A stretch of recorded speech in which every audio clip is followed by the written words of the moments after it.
Today I've got something special for you. This is the new hard drive by JHS. It doesn't store data, only memories? It's a high gain distortion with a new and unique circuit design. Let's check it out.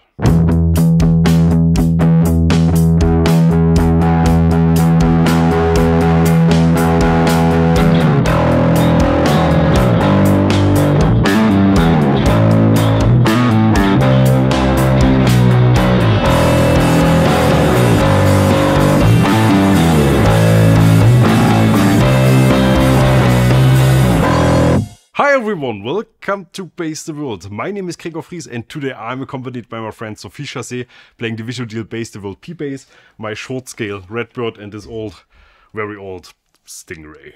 The hard drive is the first distortion in the JHS lineup that's not based on a classic pedal. They worked on this for many years and now it's finally here in my hand. It was designed by Josh, the company owner, and their former head engineer Cliff Smith, who was also heavily involved in the design of the color box.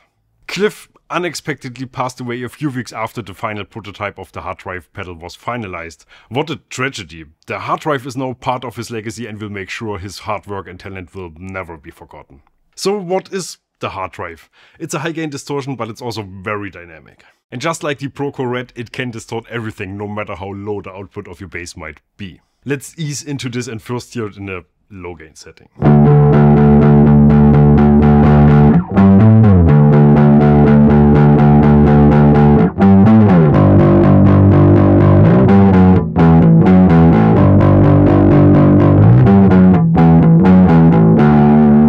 The idea behind this pedal comes from the post-grunge alternative rock era, and it's a mixture of elements from both pedal and amp circuits. Of course, it all starts with the distortion at the front end. The gain control goes from light distortion, almost like an oversaturated preamp, all the way up to very heavy distortion. To understand its characteristic, let's hear the pedal with as little gain as possible in an A-B comparison to our direct signal.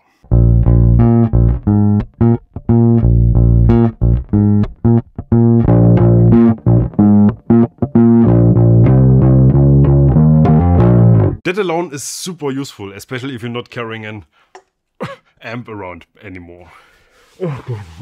This is a great tool to add grit and character to your sound.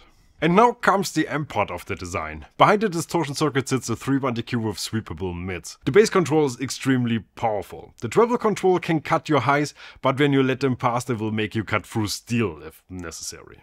The mids will make sure you don't sound like a chainsaw and give your bass all the body it needs. Since they're adjustable with the mid frequency control, you can set them exactly where they complement your sound. Another thing that's also rather amp-like is the feeling that there's a little bit of compression going on. It's how the tone sticks to your fingers with these insanely dynamic sounds that make it seem like there's some gentle compression somewhere in the circuit. Very nice. But now let's finally go into high gain territory. After all, that's what this pedal is made for.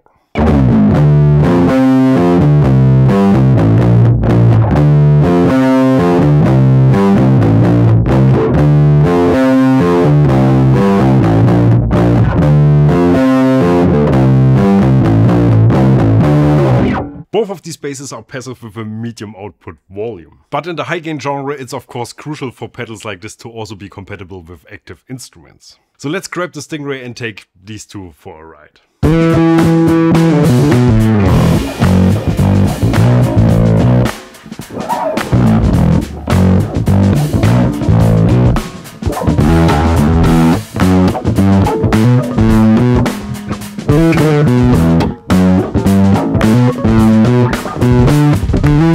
There seems to be no difference between active and passive basses with this pedal. It handles them all extremely well. But how about other pedals? Let's send the bass into this octave divider and then into the hard drive.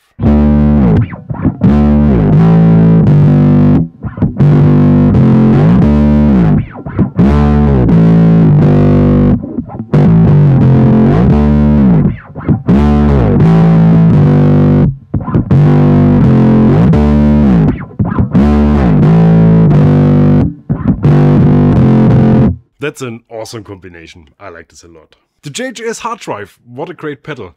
Some might complain there's no blend control. Of course this would be an improvement for us bass players, but since the active preamp is so powerful and you can get all the bass you want, it's not really an issue. Well done Josh and team, and of course Jeff from wherever you're watching this. That's it from me today. If you want to try out the hard drive by yourself, please check the links in the video description below. We're working with a bunch of JHS dealers here in Europe and in the US, and if you order this or anything else through these links, they will pay us a little kickback, which is the easiest way to support our channel. Thanks for watching. Here's our video of the JHS Pulp and Peel. Here's a fabulous merch shop, and here's me saying bye. Base the World.